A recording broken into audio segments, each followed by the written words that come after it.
at this little chapter within the book Secrets of Heaven, and it's a little chapter on freedom. And it's really interesting, and I think we all know this just intuitively, that freedom and joy go together. When we're really living in the flow, might be the way we say it today, we're really feeling that kind of deep soul level freedom because our loves are able to like move out there into the world, and we're really able to connect with other people, and the freedom that comes from connecting with really good friends and family and rich relationships that are always have their mix to them but are really rich. Of course we're going to feel just incredible joy in those moments. So freedom and joy really do go together. And the idea of joy as part of the grounding of our being is I think really significant.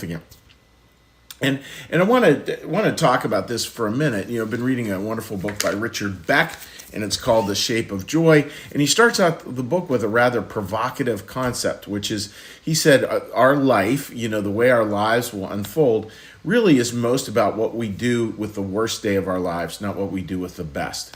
And that's kind of interesting. And obviously you can have arguments on either side, but it's a point worth pondering. And the question he puts out there is, what got you through the worst day of your life? And I think for most people, there's an initial shock to that worst day where everything's upside down. We can't make sense of everything. And then within, I remember one off in about 20 minutes, people start to try to recalibrate. And they recalibrate not by pretending it didn't happen, but by getting in touch with friends and family and connecting that way, and prayer and just this beautiful, broken, very, very rich as in like all of it's right there, moments that we have when something really hard happens. And God's in there in all of it, and the idea that there is a God there is so important, that there is a truth, a reality, a thing that is beyond our particular at that minute experience, that there's a God who's holding all of that. Incredibly important. And so what we have to remember is that with life, like so much of it is how we picture things. And we have these really hard moments. How did we get through those really hard moments? We move on through them. And what we find, and this is like something that's so interesting, is that we really do rediscover, and I'm going to be so careful saying this here, we really do rediscover a joy, but it's a different kind of joy on the back end of the inevitable heartbreaks of life. It's a much richer form of joy. It's not just a happiness that's centered around entertainment. It's a joy that's centered around meaning and the idea that we do indeed all belong to each other. And I remember, Joe Biden talking about his son, and he said, he was talking to parents who had lost their children in the armed services, and he said, I promise you one thing, that their memory down the road, the first thing to happen will bring joy. It will not bring tears. And that takes a long time to be there. And if you're a person who's in that time of tears, don't rush it. And please don't ever hear that there's anything wrong with being in that time. You may be in that time for a long time, for decades, maybe even, I don't know. But that there is a joy that can be the part of a ground of our being that allows us to hold even the really difficult moments. And we start to see life a little differently over the years. I was listening to a really fascinating study by a psychologist this morning on a podcast, and good podcast, by the way, called Hidden Brain, and it's all about psychology, and it dovetails so well with spirituality. And they did a study, and they said replicated it many times now, where they would show an image of something negative, something neutral, and something positive. And they would take a young adult, they'd take somebody middle-aged, and they would take somebody in their senior years, and they would show them this battery of pictures. And what was interesting is that for the young adult would see it. Oh yeah, here's the good picture, here's the bad picture, here's the medium picture, sort of the neutral. They would recall all the different pictures. And then when they would ask somebody middle-aged to recall those pictures, they would see a slow leaning towards more and more of the positive ones. Those were the ones they recalled. And the older folks, what did they do? They slanted dramatically into the positive side of things. Now, that doesn't mean that happens with everybody. I'm sure many of us know some older folks who struggle to see anything positive. And we know some young folks who struggle to see anything negative.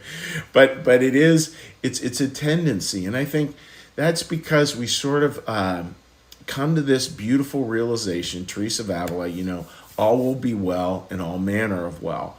And that we can, even in the heartbreak of life, we can find ways to rediscover this deep, rich joy that has this element of shalom in it. It has this element of shalom is Hebrew for peace. And it has this, shalom has this concept of wholeness to it, that is the wholeness of life. Even in the breakings, we can still continue to move forward in life with ways that actually have some joy to them. So it's complicated, right? Like, we don't ever want to be glib and be like, well, you know what, you had a really bad day, but make today the best day of your life. Like that belongs on a Hallmark card or a self-help book, which is a bunch of hooey anyways. Life is much more about this richness and this inclusion of all things, and this bringing it all forward with us, all the chapters of our life, bringing it all forward. I remember years ago doing a sermon on rings of a tree, and you could look at the rings and you could see those ones where there'd been forest fires, and you could see those ones where there'd been droughts, and you could see those ones where there'd been great growth over the year. And I thought that was just so beautiful. It's so human, and I think that's what God is asking us to do. Bring that all along, hold it with a sense of joy as best we can, and we won't be able to do that in the moment of heartbreak, but over time we can move that direction. And as we get older, just notice how God is having us focus. And I think that is we can cooperate with God on that, and we can slowly start to see, like, oh yeah, there it is, and there's this incredible beauty, this incredible sweep of this incredible beauty. Just really, really good stuff. It's amazing how joy can really be the ground of our being. And I know as a pastor, I've seen that over and over again, including from people who have just gone through horrific experiences. It doesn't mitigate it, doesn't cancel it out, but it does give us a way to move forward.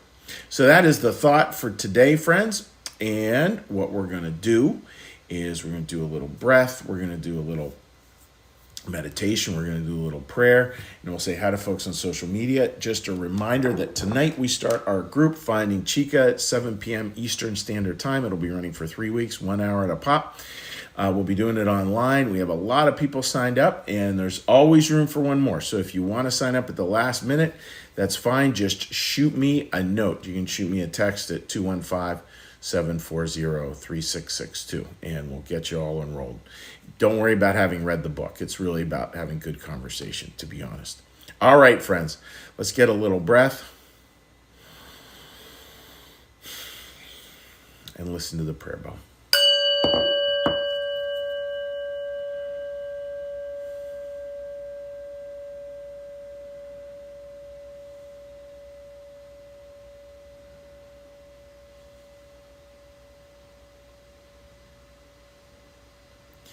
Be still and know that I am God.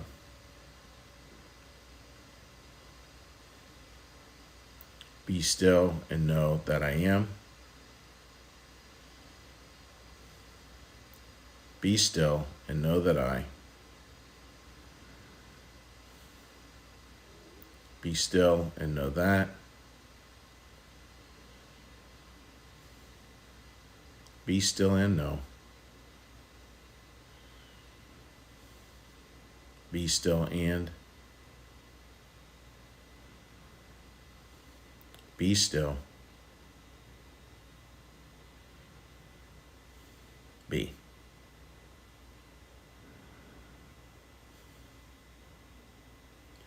Our Father, who art in the heavens, hallowed be thy name.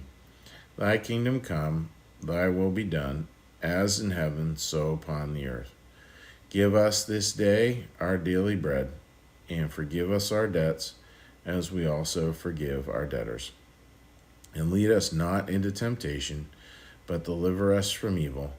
For thine is the kingdom, and the power, and the glory forever. Amen. May the Lord bless you and keep you. May the Lord make his face to shine upon you and be gracious unto you. May the Lord lift up his countenance upon you, bring you peace, and bring you home. Amen. All right, dear friends, let's hop on to Facebook here and see if we have any little morning comments. And we had a wonderful weekend here. Had a family wedding, which was incredibly joyous, and just this beautiful reminder of connection that I always love to experience. All right, let's flip on to this. Yeah, it was all good, and the weather was particularly beautiful. And then yesterday, Mondays are my day off. Went down and we had some time with some friends down at the shore, which was very nice. All right. That's really good. Janoti, yeah, you looking forward to it. Yeah, it'll be great to have you on there. Wayne, that's really good. Only took me 37 years to not sulk on my birthday. That's really good. And that's really true. I think that is highly, highly accurate. Wayne, I'm actually going to save that. And, maybe I use it as a sermon somewhere. I like that comment. Jennifer, great to see you joining us this morning too. Hope you're doing well. So friends, God bless, wishing you all the best. And again, if you're interested in signing up or finding Chica at 7 p.m. tonight, please do. Be wonderful to have you along. We always have room for more. Take care.